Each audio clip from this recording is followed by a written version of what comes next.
So Lisa நெல் வந்து விளைஞ்சிருச்சு. இதான் லைசா நெல்.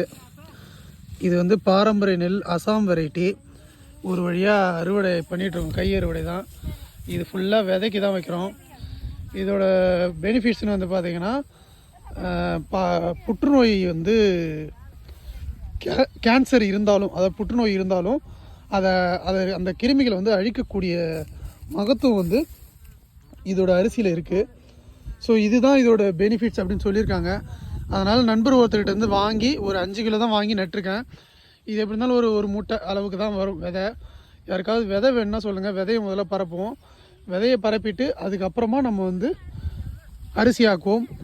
அதாவது கேன்சர் இருக்குங்க அப்படின்னு யாராவது ஒருத்தர் 2 பேர் யாராவது இருக்குது, இந்த வீடியோ பார்த்துட்டு யாராவது கேட்குறீங்கன்னா கண்டிப்பாக அவங்களுக்கு மட்டும் ஒரு 5 கிலோ இல்லை ஒரு 10 கிலோ அரைச்சி நான் அரிசியாக தரதுக்கு நான் ட்ரை பண்ணுறேன்.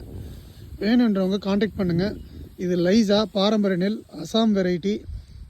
ஸோ கை அறுவடை தான் பண்ணுறோம், கலப்பு இல்லாமல் விதையை எடுத்து வைக்கிறோம். விதை வேணுன்றவங்க கால் பண்ணுங்கள். கேன்சர் இருக்குது அப்படின்னு சொல்கிறவங்களுக்கு மட்டும் நான் அரிசி அரைச்சி கொடுக்க ட்ரை பண்ணுறேன். வேணுன்றவங்க காண்டாக்ட் பண்ணுங்கள். நன்றி, வணக்கம்.